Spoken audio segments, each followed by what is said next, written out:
Jersey's own Zach Gelb.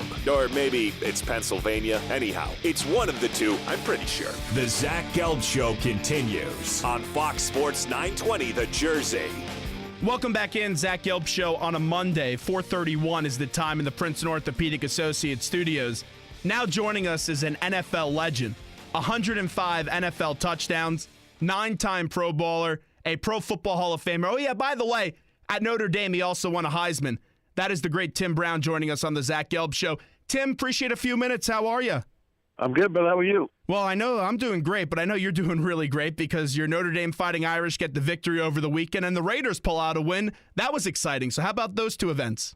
Yeah, I tell you what, man, it's always good to see. I had a couple of weekends in this year where, well, not this year, but last year where both teams lost. Man, that's always tough for me to enjoy my weekend, But it's always great when both of them win. So it was a good weekend for me. Notre Dame having a rough season, only 2 wins. They picked up their second win on Saturday in New Jersey at MetLife Stadium against Syracuse. Where's your confidence level in Brian Kelly? Oh, I don't think this is about Brian Kelly at this particular point. I think defensively we got to find some help. Got to find some guys who want to tackle. You know what I mean? That always helps when you're on defense if you got guys who want to tackle. So, but I don't believe at this particular point this is about Brian Kelly. So hopefully they can finish out this year, man, have a good season and have a winning record, and just move on to next year. So with Notre Dame, I loved going to games there. I've been to one game there. I got to broadcast one of the first college football games I ever broadcasted was Notre Dame and Temple. Just you feel the history when you pull up into the parking lot. When you look back at your time with Notre Dame football, what are some memories that come to mind? It was just excited, man. We knew that we were part of something that was pretty special. But, one of the things that we always said was, when we leave, we want people to be talking about us for years to come. And certainly with me winning the Heisman and the very next year them winning the national championship, we sort of felt as if we did that, There's so much pressure when you're a Heisman Trophy candidate, now even more than ever with the age of social media that we live in and how everyone has talk shows and Twitter and all that stuff. What advice would you give to a kid right now in college that is a candidate to win the Heisman? Hey, you got to play football, man. That's what this thing is all about, You can have the best social media campaigns you want to have, but if you go out fumbling balls and throwing interceptions, it's not going to help your game. It's not going to help your campaign at all. So, I know I don't pay attention to that. I don't know too many guys who pay attention to all the campaigning. But you want to see a guy go out and be consistently very good or great week in and week out. And that may be almost impossible, but at the same time, that's what you're looking for. And whoever does that wins the trophy. Now, it's not the one who has the best media campaign, Tim Brown joins us right now on the Zach Gelb Show, Fox Sports 920, The Jersey. I have to ask you a few questions on the Jets. A lot of high expectations going into the year for the Jets. Have a tough schedule. Offense is not playing well. They sit at 1-3. How do you snap out of a losing streak like that when your schedule is just so tough, Tim? Well, I mean, it's NFL, man. Everybody has a tough schedule, so it's just the way it is. I think when you look at the film, you always know where the problem is, and wherever that problem is what they have to focus on. If it's offensively, how do you struggle with a guy like Brandon Marshall as a receiver? But at the same time, I know that is possible to happen. So, but these are guys that get paid a whole bunch of money, man, to go out and be successful on Sundays. And if somebody's not getting it done, then they need to be demoted or get out of it. They have to leave the facility, man, and bring somebody else in there. Let's get this thing done. That's what it's all about. It's early in the season, still time to turn this thing around, man. But you can't keep hoping and praying that somebody's going to start playing better. You gotta make the moves now and be ready to move on. 9 interceptions in the last 2 games for Ryan Fitzpatrick. A lot of people today advocating for Geno Smith to get in and play some quarterback. Today you talked about Brandon Marshall. He said, I'm going down in the boat with Ryan Fitzpatrick. A lot of synergy between those two players. When the media is talking about, hey, it may be time to make a quarterback change, I'm sure once a guy throws 9 interceptions, you may have some different opinions in the locker room. How do you handle that as a player? That's tough, man. It's really tough. I mean, once the locker room gets split, man, it becomes a very, very difficult process to, if one guy throws a bad pass, everybody's going to be looking at the other guy. And, they always say that the backup quarterback is the most popular guy on the team. So there's no doubt about that. But that's a real tough situation to be in when you got the quarterback situation. And half the locker room wants one guy, the other half wants the other guy. That can be very difficult, man. But, again, that's why you have captains. That's why you have leaders. That's why you have veteran guys. Somebody got to find the root of the problem and get it out the locker room and go out and win games. It also doesn't help when you have to go up to Pittsburgh and Heinz Field next week. That's going to be tough for the Jets. Yeah, it's tough, but Pittsburgh is beatable, man. They've been beaten this year, so I think from that standpoint, it's about going out doing what you have to do. That's the name of the game. You got to go and play. This is a big bad NFL. This is not semi-pro league or whatever. It's a big bad NFL, and you got to be ready to play the best teams every week. And if that just happens to be in your division, then your conference, that's the way it is. One of those teams that ended up beating Pittsburgh, the only team to beat Pittsburgh this year, were the Philadelphia Eagles. How about that story with the young quarterback in Carson Wentz coming over from North Dakota State, playing FCS football last year, and now he's dominating the National Football League? Well, I think everybody knew he was a special player 2 years ago. They knew that this kid had the ability to play the game at a very high level, even though he was mostly a running quarterback. But when he did throw, he was pretty accurate, and he's such a great athlete, and the one thing that is very evident in the game today, and maybe different from a couple of years ago, a few years back, is these rookie quarterbacks are coming in ready to play. I mean, you look at what's happening with Dak Prescott in Dallas and Carson Wentz out there in Philadelphia.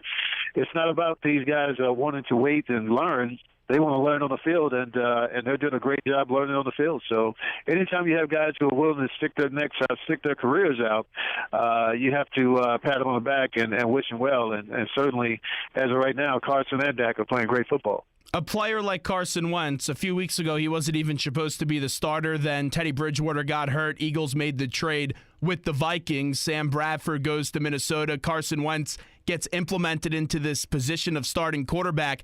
I've been impressed with a lot, his footwork, the way he's just able to be so cool, calm, and collective as a rookie. But I believe the most impressive thing is 9 players on the Eagles have at least one reception. He's making players around him so much better. You talk about that quick turnaround from being the backup now being the starter. How does a guy that young at that age develop chemistry so quickly with his teammates? Well, it's really not about chemistry with them. I mean, when you say chemistry, usually you say that between him and one or two receivers. When he's throwing the ball all around, that means he's just getting the ball to whoever's open. He can care less about who it is. He hasn't made up in his mind coming out the huddle, I have to get the ball to this receiver, to that receiver. And that's the great thing about what's happening with him at this particular point is that there is no fear in, I got to make sure I get this guy, 8-9 touches in the game. He's getting the ball out to whoever is the open guy, and that's a beautiful thing, man. And and that is the one great thing about being a rookie. But I'm sure over the next maybe even by the end of the year, he will develop some chemistry with one or two of the receivers, and you'll see those numbers start to go up. But as of right now, it's great for the offense because nobody knows where the ball is going, and it's a beautiful thing for the offense and makes the defense have to work that much harder. Tim Brown joins us tonight. It's the Giants and the Vikings. How excited are you to watch that Vikings defense go up against Odell Beckham, Victor Cruz, and Sterling Shepard? That should be a fun matchup. Well, Odell seems to do well as long as Josh Norman is not around. I'm looking for him to bounce back and have a big game tonight. But it's going to be tough because this Vikings defense, they're for real.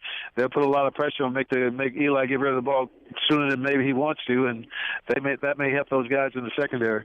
When a team loses, everyone's going to try to find that excuse for why they lost. Last week, Odell did go over for 100 yards, but you saw Weston Richburg, the offensive lineman, take a shot at Josh Norman. That got him ejected, and Odell Beckham was fired up on the sidelines, and there's a lot of talk that he needs to tone down those emotions. Where do you stand in that argument? Does Odell need to tone it down a bit? Well, I mean, whatever makes him play the best football he can play is what they have to deal with. I mean, if him being quiet, it's not going to help him play good football. I'm sure they don't want that. So, but if it's not helping him, if he's making mistakes, and a lot of mistakes that we may not see, the coaches see because they're watching the film pretty closely.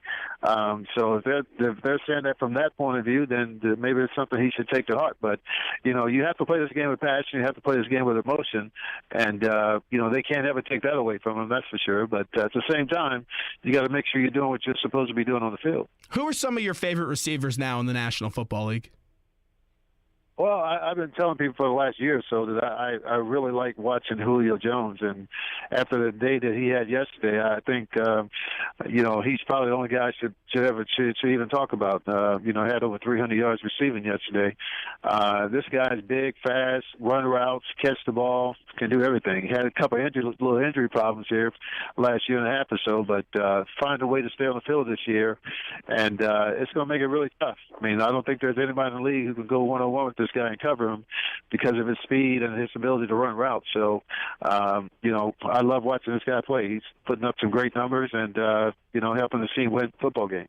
You've had a lot of good games. That's an understatement even saying that. What was your best game? Was there one memory that sticks out and say, hey, I was just on my game that day and I was the best player on the field and no one could even come close to touching me?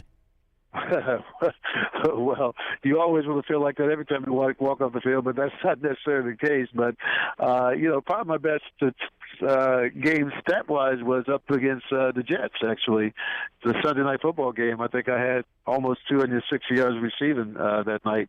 I think they had the defensive coordinator down in the Miami Dolphins, Vance Joseph.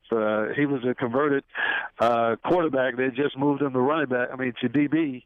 And a couple of guys got injured, and they decided to put him out there and go man-to-man with me the whole game. And so I actually left the game in the third quarter because we were up and we were going to win the game. But, yeah, I think I had over 260 yards. So I probably should have stayed in so I could have went over 300 yards, so they'd still be talking about me now, Well, when they go man-to-man with you, you must be laughing inside, right? Yeah, I mean, you always want to know exactly where your guy is who's covering you. Zone coverage for me was always tougher because you didn't know if a guy was coming from the outside, inside, or whatever. But when it's man-to-man, especially bump and run, you know exactly what's happening, and now you can just do what you need to do. When you beat that guy, he's beat. And so I don't know if I laughed, but certainly it was something that I relished more than zone coverage. Who were some of the receivers that you looked up to when you were a kid growing up? Who were some of your favorite receivers? Well, I mean, there were only two receivers in the NFL as far as I was concerned when I grew up, because I grew up in Dallas, and that was Drew Pearson and Tony Hill. Those were the guys who I watched and really enjoyed watching those guys play. Of course, we had Butch Johnson and Golden Richards and all these other guys, but those were the two guys who really stood out, and I admired quite a bit growing up. Before we let you run, Tim Brown, I just have to ask you this because you won a Heisman and you're also in the Pro Football Hall of Fame. Take me back to you won the Heisman. What were those emotions that night as you were waiting to hear your name called, and then also with the Hall of Fame? Tell me that story, how you found out you were going to the Hall of Fame. Yeah, it's the Heisman deal was nerve-wracking, man. You just never know what's going to happen and when it's going to happen. Or, the five guys there, everybody in the room was obviously worthy of the trophy. But, to hear your name being called was really overwhelming, And, as far as the Hall of Fame, if you wait 5 or 6 years, it's a little different emotions than the Heisman because the Heisman is a one-shot deal. But you really are trying to prepare yourself for if your name is not called. And but when Big Dave Baker came to the room and told me I was in, it was I don't want to use the word overwhelming again, but certainly the emotions really took over, and it was a very, very special night, no doubt. How'd you get over that fact of thinking you had to wait a little bit? Because you're a player that should have been in on the first time. I don't understand. Same thing with T.O. last year. I don't get why they make some of you guys wait.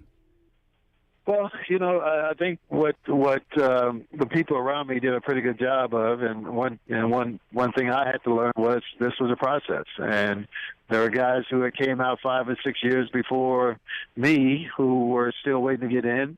And, you may think that you belong there and you should be there right now, but does that mean you should be there before those guys? So, I don't think that I could ever put myself in a position where I could say, oh, I should be there before, X, Y, and Z guy. That's not who I am. But other people say it, but I'm not going to say that. So,